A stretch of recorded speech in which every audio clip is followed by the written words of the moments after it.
thank you all for joining us to speak with our guest a little later in the program as we take your questions for Michael Roth. Um, well, you have the place in the Q&A box to put your questions for our guest as we move through the program. And if you're wondering where Janice is, where all of our regulars are tonight, I'm standing in for Janice, and she is traveling. And so I welcome you on behalf of all of the leadership team at America at a Crossroads. Janice Kaminer-Resnick, former Congressman Mel Levine, and former LA County Supervisor Zev Yaroslavsky. We have to begin by acknowledging the horrendous act of violent anti-Semitism in Boulder, Colorado this week. Our hearts go out to the victims. We're praying for their recovery and for that brighter day when Jewish people can congregate and express themselves without fear of violence and being targeted by hate. That's something that we're going to be discussing, along with anti-Semitism on campuses and the political tenor of anti-Semitism in this country. Next Wednesday at America at a Crossroads, we're going to be welcoming NYU constitutional law professor and author Rachel Barco, who's going to be in conversation with Warren Olney. She has a new book addressing the question asked by many of you on this program, and a vital one. This isn't an abstract or an academic question any longer. What happens when the Supreme Court, the Constitution, and the rule of law are ignored? That's going to be next Wednesday. We hope you'll be able to join us for that. But tonight, depending on your time zone, I'm speaking with, as I said, Michael S. Roth. He is the president of Wesleyan University, the first Jewish president of that any Methodist university, and the author of The Student, A Short History, and Safe Enough Spaces, a pragmatist approach to inclusion, free speech, and political correctness on college campuses. And of course, as I said, put your questions in the Q&A box for President Roth, and we'll get to them a little later in the program. So thank you again for joining us on what looks like a beautiful day there. It was a summer day here I think it's our first summery day here in New England, and it's a lovely evening. It was pretty hot and smoky from the Canadian wildfires, but all good. It's all good. And that shows how interconnected we all are, borders or no borders. Yes, I was waiting for someone to complain about the Canadians sending us their smoke, but we'll probably wait till the morning. I'm sure there's some who would like to post exactly that kind of opinion out there. So um, let's begin by asking because of recent events, what we saw in Boulder, what we saw in Washington, D.C. with the murder of those two young people. Has the nature of anti-Semitism in this country changed recently? It certainly seems to have changed. I mean, there are these periodic outbursts of violent anti-Semitic terrorism, as we've seen in the last couple of weeks, and it has really shaken the Jewish community to our roots. And at the same time, the drumbeat of anti-Semitism has been pretty constant in my lifetime, and so I'm less surprised than some of my younger colleagues, and certainly I'm less surprised than my students are about what is clearly a uptick in anti-Semitic actions. I say that because I've had many conversations over the last year and a half with students and younger trustees and faculty at different institutions who said, I thought anti-Semitism was a thing of the past. And I have to say that that never occurred to me that anti-Semitism was a thing of the past. And until they said it, I was reared by parents who grew up in Brooklyn and were convinced that anti-Semitism was a fact of life and that I ought to be used to it and know how to defend myself. And so I think I'm less surprised by these sporadic occasions. They're tragic, they're awful. These two young people in Washington, what a horror, what a horror. And killed because they're Jewish. I mean, the press says they're embassy staff members. That's not why they were targeted. They were coming out of a Jewish event, and they're Jews, and so that's why they're killed. Same thing in Boulder. They're protesting for peace and for the return of the hostages. And so these are heartbreaking. And but does it represent something terribly new? I find that hard to determine. A few data points is hard to determine. However, I do think it's pretty clear that over the last several years, the tolerance for anti-Semitism has increased dramatically. In other words, we love tolerance, where especially Jews, we pride ourselves on being tolerant because it usually benefits us. Um, but in the last several years, and Dara Horn and Mark Oppenheimer just actually today, I think in the Wall Street Journal, made this point that the kind of the ground level social anti-Semitism has become much more accepted among many sectors of society than it would have been 15 years ago. You mean the old sort of gentleman's agreement, wink and a nod anti-Semitism? So there's that, right? And in a way, I did think that that was much less prevalent than it was, let's say, in the 1960s or 1950s. But what's happened more recently is that the political ideologies of anti-colonialism on the left and populism on the right have opened the door for a kind of genteel, if I can put it that way, anti-Semitism that is masked by, well, it's Israel's bad, or it's masked by Soros is bad, or and so you have someone like Joe Rogan, who is extraordinarily popular in the United States, and could sit and talk about how Jews control everything, or have Nazis on the program, and a lot of people are now they're not offended, and Jews perhaps have taken it for granted that these things don't mean that much. The attacks on Israel last year on college campuses around the country were certainly not always anti-Semitic, at least in my view, but they again opened this door for people who were all too happy to indulge in their taste for Jew hatred. It was legitimated by the opening provided by Israel's brutal war against Hamas in Gaza. And I think that is new. This kind of it's not the old gentleman's agreement type of anti-Semitism. It's ideologically tinted anti-Semitism, both on the left and on the right. So, are there people who would not otherwise give a tinker's damn about Gaza who are using Gaza as kind of a front to bring their own anti-Semitism into the open? I think so. I think that's certainly part of it. Although I don't want to minimize the moral outrage that many people around the world feel about the way Israel's conducting the war in Gaza. Starving children as a way of rooting out terrorists is morally outrageous. And many Israelis, almost half the country, find it morally outrageous. And for Americans, people ask me this all the time, especially Israeli friends, why Israel you're so concerned about? I mean, there's a war here, there's a war there. Why are you using Israel's? Let's say it's bad. Why pick on Israel? And the reason is because America makes it possible. Without America, you can't starve Palestinian children. And so Americans, young Americans especially, for whom Israel has always been a very powerful country, they didn't experience Israel before Netanyahu in many cases, they see this as a moral disgrace. And so I think that there are some people who, as I say, indulge their leanings towards hating Jews because of the war in Gaza. But my experience, at least at the protests at Wesleyan, I didn't spend a lot of time among protesters at other schools, but there was a feeling of moral outrage, and that that the generation felt, this generation of students felt like their elders just were not outraged enough. Much like in the late 1960s, college students felt like middle-aged and older Americans didn't really care that we were putting napalm on civilians. I mean, they weren't like in favor of it, but they weren't trying to stop it.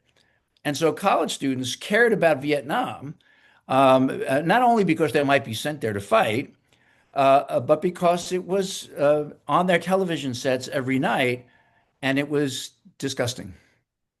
it seems as if that the climate of permissiveness for this kind of thing, it obviously it goes back thousands of years, but you can look to Charlottesville and the Trump comment about good people on both sides, that has, along with a lot of other aspects, that to be racist or to be misogynist in the last few years, it's like, okay, you can come out and say those things now. Yes, there's that. The right has done a great job of making moral outrage into what they call pearl clutching, right? That it's somehow hypocritical and a feat to find something morally a moral abomination.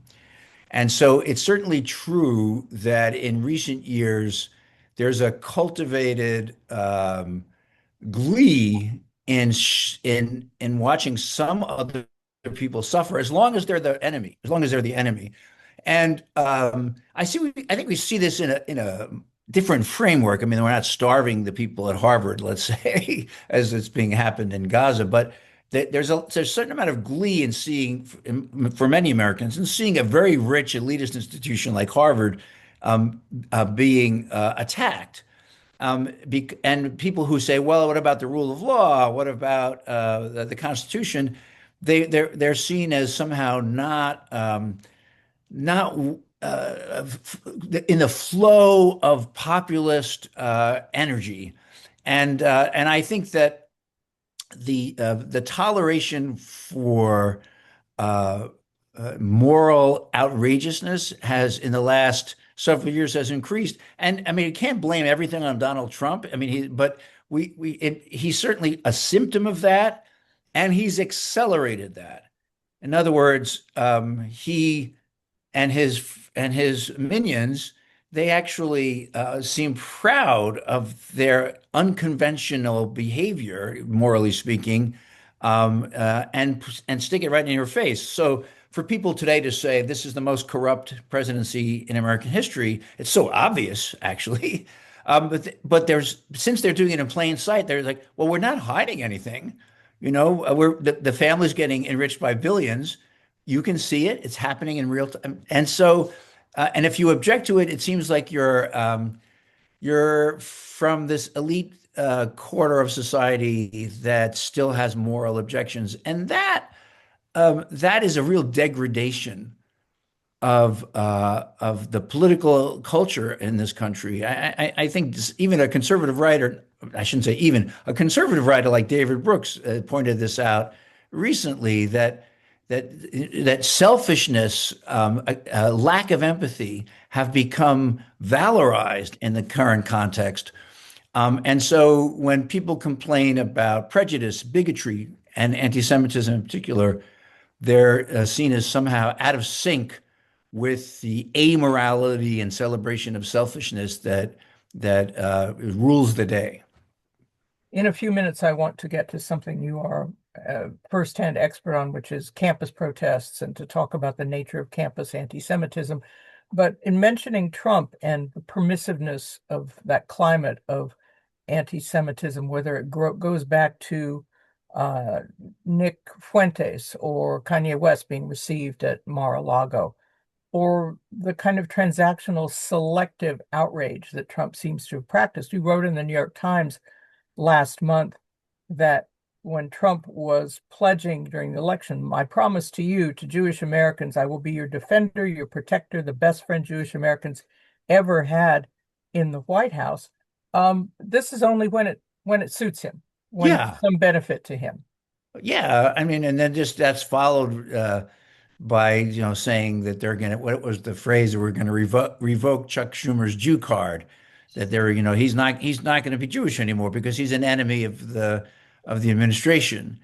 And I think that that transactional dimension of Trump's anti-Semitism is very important for Jews to recognize because on the one hand, it might seem like, well, here's a strong guy defending Israel for, well, it's up until now, right? And, we'll see what happens with the recent forays into the Gulf states.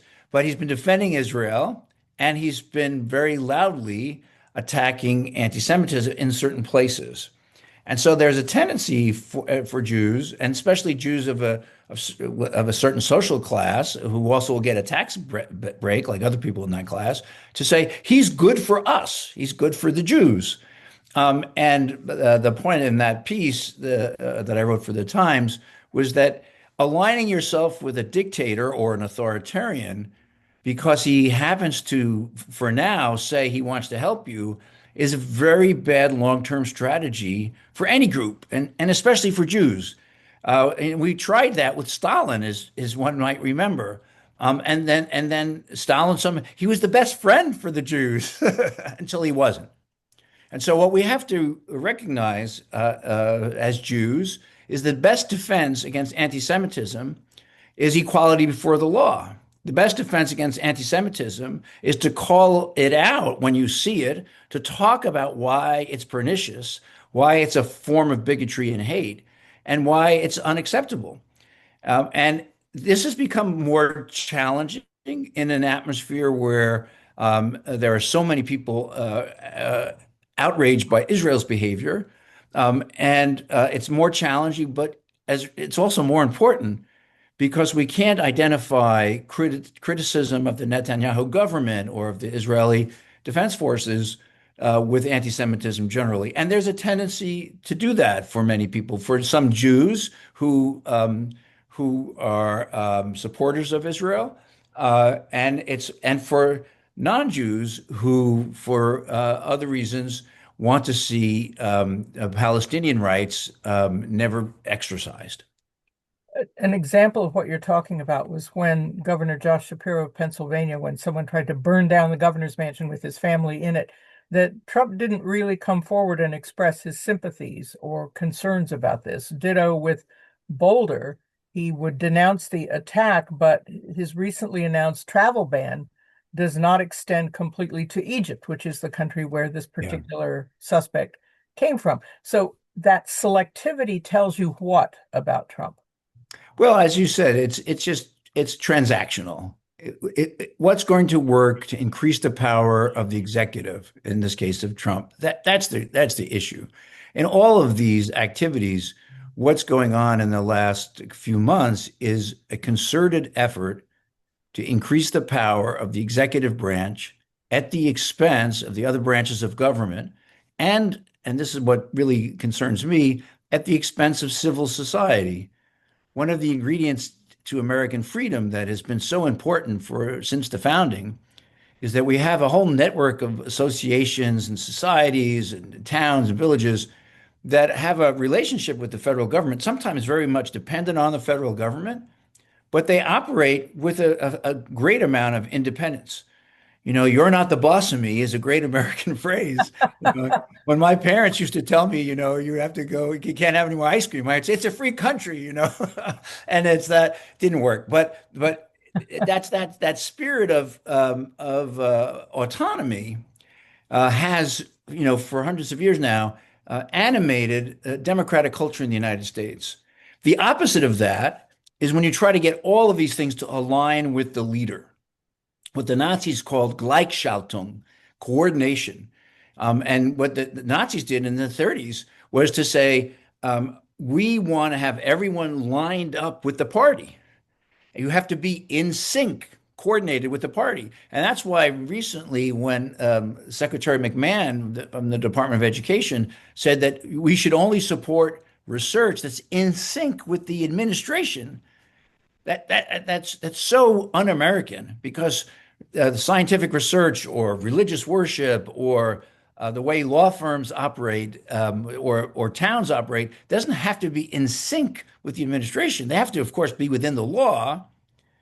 But this effort to coordinate all aspects of political culture under the leader is extremely dangerous. It's the fascist playbook, or if that makes you nervous, the word fascism, the authoritarian playbook. We see it in Hungary, we've seen it in other places. And that's why the attack on law firms, the attack on journalists, the attack on universities, these are all sectors that have independent sources of legitimacy in normal times. And what Trump is doing, and he's using anti-Semitism to do it, is to try to bring all those sectors to heel. And I think that that's a very dangerous, these are very dangerous times for the United States.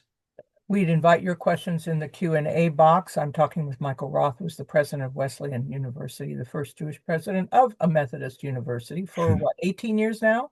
I just finished my lucky 18th year. I want to note that your listeners had about 100 questions before we began. So I think I know this audience. We'll try to get to as many of them as we can, and as many of them as you aren't answering for us right now as well. We'll take that into account. You also quoted in your New York Times column the political writer Masha Gessen warning that a country that has pushed one group out of its political community will eventually push out others. I think, isn't that the Niemöller poem, they Yes. came for the Jews or the labor unions, and there was no one left to stick up for me. So why are there not more red flags, as you say, where there's a sense that people are taking Trump at his words, that he's the biggest fighter against anti-Semitism there ever was? Well, it's interesting. I quoted that from Masha Gessen, and because I have a wonderful editor at the New York Times, but they had to truncate that quote, and it did distort her view a little bit. It's the Niemöller poem, but Masha Gessen's point was you should object to these things not because they're going to come for you. You should object to these things because they're wrong. I mean, even if they don't come for you, you should object to them coming for Palestinian activists and throwing them in jail for op-ed pieces, not because they may come for you, but because it's wrong. They may come for you later too, but it doesn't have to be selfish motives. It's wrong to arrest somebody because they wrote an op-ed in the student newspaper. It's wrong by American constitutional standards. It's wrong by any moral standard appropriate to the modern age. And so I think it's and Jews have long known this, right? That not only that they might come for us next, but we're supposed to actually have a moral code that is applicable not just to ourselves, but to anyone with whom we live, with our neighbors, and that we don't only privilege our own family. We have a moral code that is universal. And so when we're tempted to join a group of people who seem to be helping us out for now, I think we ought to worry about what if they turn on us, but also we ought to remember that we're enjoined by Jewish values and tradition to pursue justice, right? It's justice, justice you shall pursue. This is the words repeated in the Torah, and I think the rabbis have long known that the cultivation of moral judgment isn't just to protect our own kind. It's a good in itself, and I think that this is very much against the current administration, which says things like people take care of their own. That's why immigration is such a fraud issue for the Trump administration. Our homeland should be for us and us only. That's why they can dehumanize people who've come here recently. And this technique of dehumanization, it should scare the hell out of Jews, not just because we might not have power, but because it's so awful. Our own experience as a people of being dehumanized over and over again should make us more aware of the ways in which Jews and others dehumanize people in order to take their land or in order to win a battle or for other political reasons. And so I think that's, these anti-Semitic attacks recently in Boulder and in Washington or in Pittsburgh a few years ago now, these people are able to kill Jews because they don't see them as human beings. Sorry And for the canine commentary going on there. Think it and was, and I beg your pardon. sorry? I'm apologizing for the canine Oh commentary in no. the background. No, I was just saying that we should beware of the temptation to dehumanize people who might be convenient enemies of ours right now. So I wrote this piece in the first thing I think I wrote in the Trump administration was about Khalil, the Columbia student who was arrested. I don't agree with his politics, and I got many rather nasty notes from Jewish colleagues or readers, because this guy's politics were anathema to me. But that's not the issue. The rule of law is our best protection.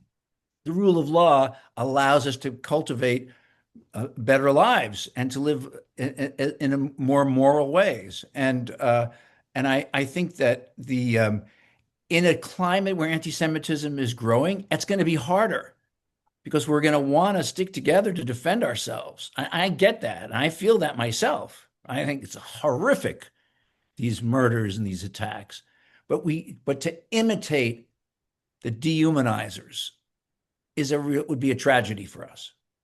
I know that campus protests is a big subject I want to take on in a minute, but apropos of something you just said, are we also in a moment in history when the passing of Holocaust survivors and the presence of a technology that allows images to be altered is making people more skeptical, say, oh, the Holocaust, are we really sure it happened? I mean, it wasn't even 20 years ago, I think, that Elie Wiesel was attacked in a hotel by a Holocaust denier who was livid with this man and saying that he had lied about his experience in the camps. Yeah. Is this contributing to it, the general foundational ignorance and misplaced skepticism? I think there's a foundational ignorance, to be sure. I sometimes say no one has ever accused America as a country of being overeducated. And so there is definitely a lack of historical perspective I want to add something that I think will probably annoy a lot of the people on this call, which is that the Holocaust deniers, I mean, these are either they're really dumb or they're evil or they're both, and there's this, they could, and there's a lot of both there. But the use of the Holocaust to legitimate activities or actions that are just awful is also a big problem for us today, especially in Israel. And I think Omer Bartov, the Israeli historian who teaches at Brown now and has written extensively about this, and I don't find myself in agreement with everything he writes, but Omer has, and I've known him for a long, long time, he's written a lot about the Holocaust, but he makes the point that the Holocaust gives some Jews, especially in Israel, a license to do whatever, so that a bad thing doesn't happen again. An awful thing doesn't happen again. And he sees this as a kind of degradation of the Jewish soul and certainly of Jewish politics that allows. I heard a spokesperson for the IDF this morning on the news saying that everyone knows you can have a siege. It's not against the rules of war, and no one would seriously call that a war crime. Starving children as a technique of war, ignoring their civilian status, is an abomination. But somebody then takes out the cart. Well, but we don't want another Holocaust because Hamas would initiate a Holocaust. And I agree that Hamas has to be defeated. We have to protect ourselves from that kind of terror. But when they take out that card and say, you can starve children because we're not going to let this happen again. People get very suspicious of that. I'm very suspicious of that. I think it's reprehensible, actually. And as do many Israelis, right? So the Israeli protesters, if they were at a college campus in America, they'd be called anti-Semitic. And there's tens of thousands, sometimes 100,000 in the streets, making the same points I'm making. Well, let's talk about those campus protests because, among other things, it's been used as an excuse by Donald Trump to cut science funding at universities, although how that will combat anti-Semitism is a mystery that remains unanswered. that students are, even beforehand, we got a lot of questions about this, that students are using commencement speeches. They're doing a switcheroo at the last minute and not delivering the speeches that they presented. You're a college president. You're used to students not exactly doing everything by the rule book. But the anti-Semitism, say for at Columbia, which has the largest percentage of Jewish students in the Ivy League, the Harvard protests that have triggered Trump and the administration in so many ways. We talk about Vietnam and the protests going on then. How is this different? What should people in your position as leaders of universities be doing? Or does it have to vary from campus to campus and from circumstance to circumstance? I think there's a lot of variation among American college campuses, and people do cite, maybe a handful or two handfuls of campuses out of the many hundreds where there are protests, that cite them as where the protests got out of control. UCLA, Chicago to some extent, Columbia and Harvard, and a few other places. And I don't want to minimize it. Those places, if you were a Jewish student and part of the campus was off limits to you, I think that's wrong, and that college and university administrators should put a stop to that. There are trade-offs to doing that, and there are definitely practical considerations how you do it, how much force do you use, and I think each campus is a little different. Wesleyan is a pretty small place, so we have 3,200 students. So when our encampment went up, certainly the people felt they had a lot of fervor for the cause, the pro-Palestinian cause, and they were angry at me because I've been on record against boycott and divestment of Israel for many years. And though I've been critical of the Netanyahu government, especially in regard to this war, I've also been clear that I think Israel has every right to defend itself. And so the students were certainly angry at me, and the playbook for protesters, and there is such a thing, actually, I have one, is to choose somebody in the administration and demonize them. Don't, because if you say the administrators are terrible, it's not very exciting. If you say Michael Roth's a murderer, that's exciting. There And really so is a playbook? there is a playbook. Yes, I found out from another college president. She sent it to me, and it was circulated among these campuses, and it makes sense. I mean, I was a protester as a student myself, and you hear from other people what makes something more or less effective. At Wesleyan, the protesters actually were what they did was to bear witness to what they thought was a moral outrage. They thought of as genocide. And there was probably the same percentage of Jews among those living in the encampment as there were in the campus as a whole. Uh, and the encampment was porous. In other words, I met the rabbi in the encampment. I would meet the imam in the encampment. My wife and I, she teaches at Wesleyan, we'd walk our dog through the encampment every morning. And that was very important to me, that it was a place where people could have their slogans and have their meetings, but it wasn't off limits to any other group on campus. Now, if you were a pro-Israel student on campus, you would feel beleaguered by those sayings, the chants, and so on.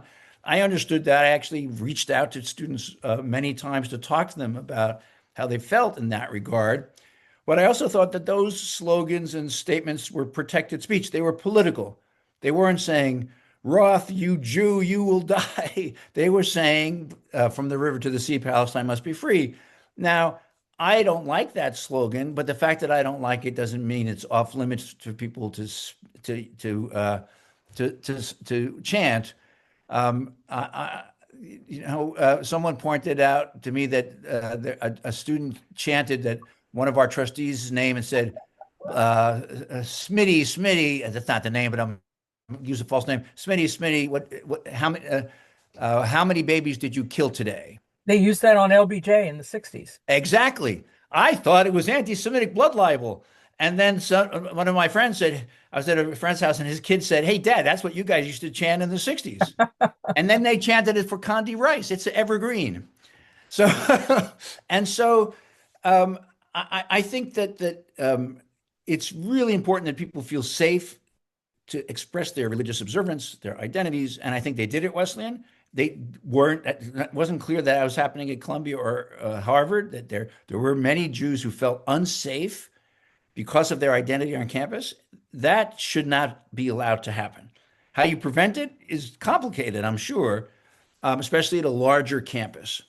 At a small place like Wesleyan, everybody knows me, or knows me a little, and my team knows most of the protesters, and so you could actually negotiate in ways that allowed their voices to be heard, but did not give in to demands what we thought were inappropriate.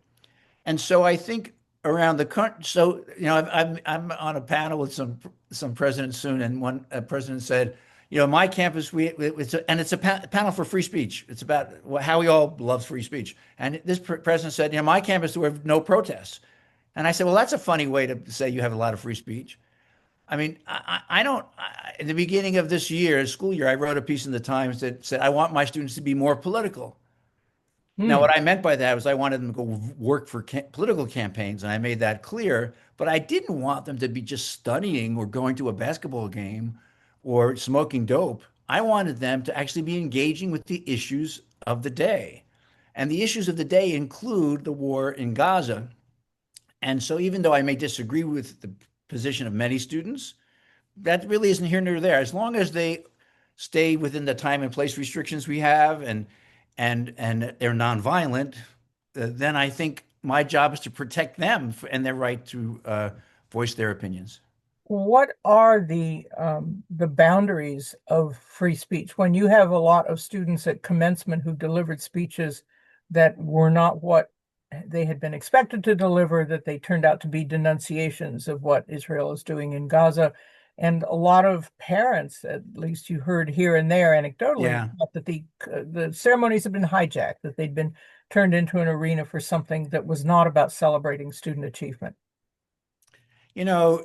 Um, I'm sorry to laugh, but I think that commencement's it's like having a huge bar mitzvah, and people say, well, you can't have people my age say you can't have, like, Jerry Seinfeld got booed. Oh my God, it's a shanda. But if you had Kendrick Lamar, then none of the students would boo because it's their generation. And so some of the speeches are just, I mean, I don't blame, we ask the students to come tell us what they're going to say in advance. If I've 18 years, I've never had to give anybody the hook. There are times I've wanted to, not be a student, but usually it's a muckety-muck who goes on too long. But I don't see that as that bad. Every year, I always give a political speech at commencement. This year, I talked about why diversity, equity, inclusion are so important for free speech. That's what I do at commencement. They expect, I mean, I don't sit there and go, I did mention the Frisbee team because they won the national championship, but come on. I mean, they don't need me to sit there and throw flowers to them. And so we had 3 very political speeches this year. Ian Basson, who's a Protect Democracy leader, and Percival Everett, who wrote the book James, and talked about reading as a subversive activity, and Lael Brainerd, who was the number 2 person on Biden's economic team. So they all gave, I thought, substantial remarks. I think that's fine. If somebody gets up there and makes racist or anti-Semitic comments, that's a real problem. That shouldn't happen. I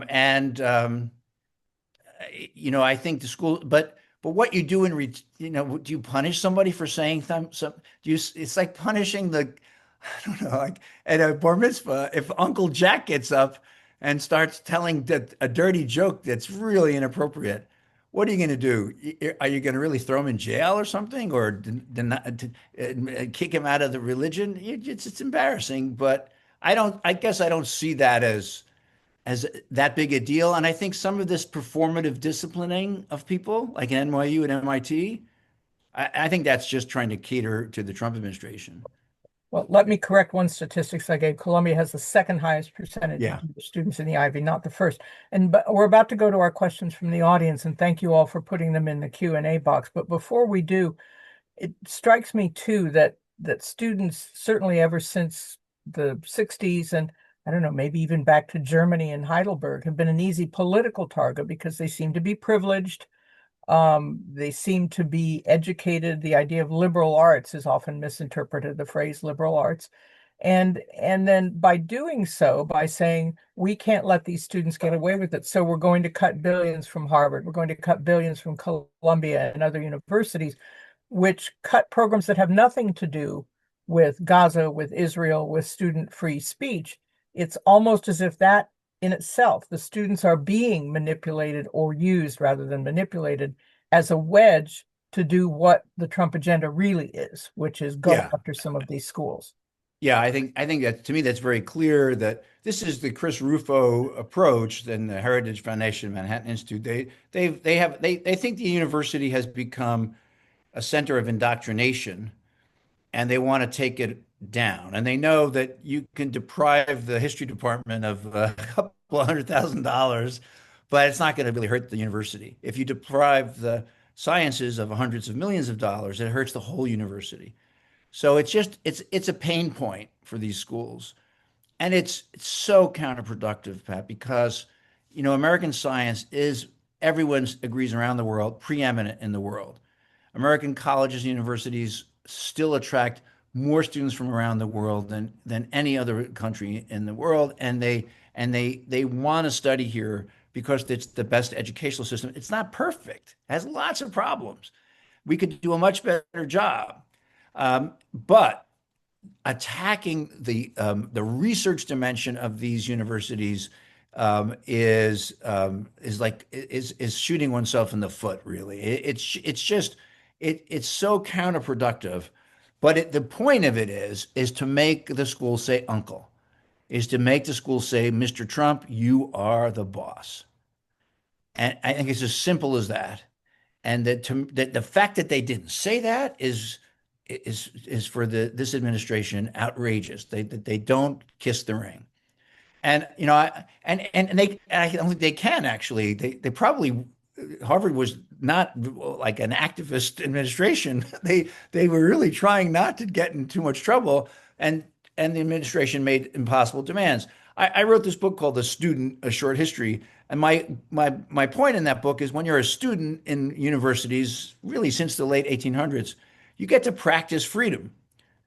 And when you practice freedom, you make mistakes, but you learn how to be a member of society and to think for yourself in the company of others. And for some people, the fact that you're allowing people to think for themselves in the company of others is anathema. Who is that? Who is bothered by that? Authoritarians. They don't want people thinking for themselves. And so universities are a target, and they've been a target for authoritarians, as you said, for more than 150 years. They are a target for authoritarians because we teach people to think for themselves, and they get to practice being free. And while they do that, they make mistakes. They say stupid stuff. They grandstand. They're young. They're supposed to make mistakes in a safe enough environment. Um, and um, and for a certain authoritarian personality, this is just intolerable. They hate the idea of freedom. And so when we're defending universities today, we're defending freedom. When I say that they're using anti-Semitism as a wedge issue, it's because I'm concerned that we're going to lose our freedoms in the name of fighting anti-Semitism. That would be a disaster for Jews. Let me put Erwin's question to you, which is how social media has contributed to all this, the rise of anti-Semitism and the cacophony of criticism, because students in Heidelberg were just nattering among themselves. Now you've got millions of followers around the world who are watching what you're saying and misinterpreting it, sometimes deliberately, sometimes not. Yeah, it's a big factor. It's a big factor. And one of the interesting things about it is you hear sometimes from critics of the university that the university is a monoculture and that all the faculty are on the left. And there's a lot of truth in that, actually. And I've been very critical of that dimension of universities. I've been very critical for a long time of the kind of leftist echo chamber that you get in many universities, in many departments. And so some people say, well, then they're afraid of their professors because they don't want to annoy the progressive professor. But in fact, they're afraid of each other because of social media. Mm. So if you say something in class that somebody else thinks is really stupid or maybe offensive, they may not say anything in class. The professor will figure out a way to make it educational, whatever his or her views are. But the person who says, "Oh, I'm going to take my phone and put up something on TikTok about how Michael Roth said," and that they are afraid of that. And so I think social media is an accelerator of fear. At the same time, is it limiting debate because people are afraid? Yeah, absolutely. And so, as a teacher, what you have to do, I don't allow people to use electronics in my classroom. And as a teacher, what I have to do is to talk. I talk to them directly about that and say, we try to create a culture in the classroom where people have some mutual respect for each other, and where doing that kind of thing would be itself just a terrible social mistake, because these are kids who are very sensitive to social mistakes because they get amplified by social media. And so I try to turn that to the advantage of the class by saying that it's a social mistake to use the classroom and the experiments that we do in the classroom as a vehicle for ostracizing someone or criticizing someone on social media outside the classroom. I can't claim 100% success, but I do feel in a class, even with 100 students, there becomes a sense of camaraderie where you just don't want to do that to somebody who you're not best friends with them, but you like them well enough, you respect them well enough Mhm. that they're allowed to say something stupid or change their mind, or if they're offensive, you tell them they're offensive, and then we work it out. And I think it's totally possible, but it's definitely a challenge for those of us teaching in the age of social media. Let's try to get to some more questions. And one that several viewers have been asking is to explain the line between anti-Semitism and criticism of Israel and whether the Gaza war has moved that line. Oh man, such a good question, Pat. I struggle with this myself. My daughter is a public school teacher in New York, and she goes to lots of pro-Palestinian protests with her Jewish comrades from various progressive Jewish groups in New York. The rabbi that bat mitzvahed her leads one of these groups, someone who I have enormous respect for, and and um, and so the idea that they're anti-Semitic is to me insane. I mean, they're observant, proud Jews, or some observant in various ways, very proud Jews. And so, on the other hand, as we talked about at the very beginning, there are people, seems to me, who just like Israel's bad behavior is an excuse for them to just let their anti-Semitic flag fly. So it's sometimes very hard to tell. But, many people have used this distinction that um, to be critical of Israel's policies and let's say or conduct is perfectly legitimate, just like you could be critical of Saudi Arabia or France or whatever. Um, uh, to deny Israel's right to exist, that many people will say crosses the line. I find that harder than many people do because there's this great tradition in Judaism of anti-Zionism within Judaism, that Zionism itself is a problem for Jews. And so I think one needs a nuanced interpretation of this. That is that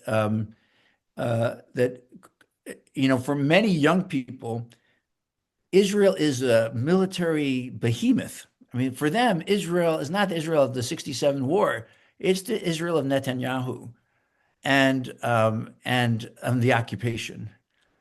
And so they don't have any sense of the fragility of Israel. As people of, I'm 68, for me, Israel is a miracle. And so I believe strongly in the right of Jews to live in our ancestral home. There are many ways to do that. There are many configurations of a state that could happen. I'm not smart enough to know what's optimal. I am committed to the idea that Israel should be able to defend itself. And people who Well, I guess here's the line for me. Those people who don't seem to care that one of the outcomes of this situation could be the annihilation of Jews in Palestine, those people are anti-Semitic. If they don't care that 7 million Jews could be murdered or forced off the land, they're anti-Semitic. Um, but just like I think people who say, I don't care if the millions of Palestinians never get a home, that to me is pure bigotry, dehumanizing bigotry. And so the task, I don't want to say I shouldn't say impossible. The really challenging task is how do we live? How do the people there live together in something that approaches peace? Let me try to get to a few questions I'll before be we briefer in my responses, wrap I this up. promise. David wants to know what you think of Erwin Chemerinsky's recent point that the solution to campus anti-Semitism can't be to deport those who express messages that Trump doesn't like or anyone else dislikes, but how to balance protecting free speech with that. And the campus, of course, as the boiling point and as the point that everybody's scrutinizing right now. Yeah, I think Erwin is exactly right about that. I'm a great admirer of the work he's doing, and we try to join forces when we can. I think we have to protect free speech on campuses. The idea of hate speech is a slippery slope. We've seen that in many cases. However, we do not have to allow intimidation and harassment. I wrote that book, Safe Enough Spaces, to say that, we want the campus to be a place that's safe enough, but not too safe, because if it's too safe, you never hear anything that might be interesting or might be offensive. You don't have no right not to be offended. When Jews told me that they were offended by a slogan that pro-Palestinian demonstrators use, I say, that's okay. I'm offended too. That doesn't mean we do something about it. Free speech means that people have the right to offend you, but they don't have the right to harass you. They don't have the right to threaten you. And most of the time, that's very clear. Sometimes it's a harder judgment call. Uh, the idea that you expressed that a lot of students and indeed a lot of Jews, for good reason nowadays in this country, are afraid. What should Jews do? What attitude, what actions actually work? This is to me the real tragedy of this moment right now, Pat, is that, and I felt this last spring on campus when I got in touch with a bunch of Jewish student leaders, and we all met at my house. They were pretty angry about the encampment. They're angry at me for allowing the encampment to go on. And we talked frankly, as the diplomats say, for a while in my living room. And when I sat there looking at these kids, I felt so sad that these dozens of Jewish kids at Wesleyan, which is a very Jewish school in many ways, that they felt so threatened, whether they should have felt it or not. It just felt it felt, and I wanted them to know that I had their back and that the university had their back, and I think they did feel that in the end. And today, when Jews, we've gotten used to having the beefy security guards at shul. We've gotten used to the bomb detectors. We've gotten used to all these precautions that have become part of our lives because people want to kill us because we're Jews in America in 2025. It's that's horrific. And I don't think Trump is the answer to that. I don't think dictatorship or authoritarian is the answer to that. I think convincing people that their efforts to dehumanize us are dumb and misguided, morally reprehensible, and whether they're Christians or Jews or Muslims, that we proudly show our Jewishness. I have found, you said Wesleyan's a Methodist institution. It was. It was secularized in the early 1900s. But I've become a much more out Jew as president in the last 5 years than before. I wasn't hiding it, but I use more Yiddish in my public addresses. I talk about going to Torah study more in my thing because I feel we need to remind anti-Semites that we're here. We're not going anywhere. We will defend ourselves. And efforts to attack Jews will be defeated. Here's a question from Barbara, which I think merits some attention if we can do it briefly. She wants to know whether you've seen the same concern for anti-Muslim hate as for anti-Semitism, and could that imbalance be adding to the tensions? there was a great deal of attention to Islamophobia and anti-Muslim hate in the last 25 years, And right after 9/11, particularly. right after 9/11 particularly, and right after October 7th, which I wrote about it on October 7th and the days, weeks, months afterwards. I met with not only Jewish students, but with Muslim students at Wesleyan because I realized that many of them felt that they were going to be targeted because of what happened on October 7th. And that just like Jews don't want to be tarnished by something that an Israeli soldier does at a humanitarian aid station in Gaza, the Muslim students in Middletown, Connecticut don't want to be tarnished by what the terrorists did in southern Israel. And so I do think Jews should be allies with Muslims against Islamophobia. And I think that the scapegoating is a great American tradition, and we have to be very aware that people use scapegoats for a variety of reasons, whether they may be trans students today, they may be Jews tomorrow, or Muslims tomorrow, and we should stand against all those forms of hate. We like to wrap up with 1 minute of something positive and hopeful and optimistic, and I get the feeling you're able to deliver that for us. Oh, I hope so. I mean, I think that college campuses remain one of the great places to open your world in American culture. And if you have an opportunity to visit a college or university campus near wherever you are, I know you're from all over the world, but it is remarkable to me how people liberate themselves through education. At the end of the school year, I met with a guy who's a Muslim student, actually, who came to us through a community-based organization for low-income kids. And he already had a job at a fancy bank, and he was building a business on with his brother while he was on a full scholarship. And then I met with a kid. I think I could tell you this story. I met with a kid who was an escapee from a Hasidic community who had to flee her parents to avoid, never went to high school, had to do a GED, somehow wound up at Wesleyan and discovered who she was and liberated herself, and is as Jewish as it can be, and is going off to California to do great things. And where could that happen in America? It happens at colleges. People discover who they are, what they can do, and they discover they can do that with other people in ways that enliven them and contribute to the world. And I think it's good for the Jews, but it's good for all of us. President Michael Roth of Wesleyan University, it's been so inspiring and hopeful to talk to you, and we hope that we can do it again. Thank you so much. Thank you. We also want to thank all of you who are watching and supporting this program. America at a Crossroads, the leadership team thanks you too. Janice Kaminer-Resnick, Mel Levine, and Zev Yaroslavsky. I thank you as well. I'm Patt Morrison. Next Wednesday, Warren Olney will be talking with Rachel Barco, the author of a book about what happens when the Supreme Court lays down the law and the people who are supposed to follow it do not. Thank you again for watching, for listening, and you can find all of our programs online. Good night.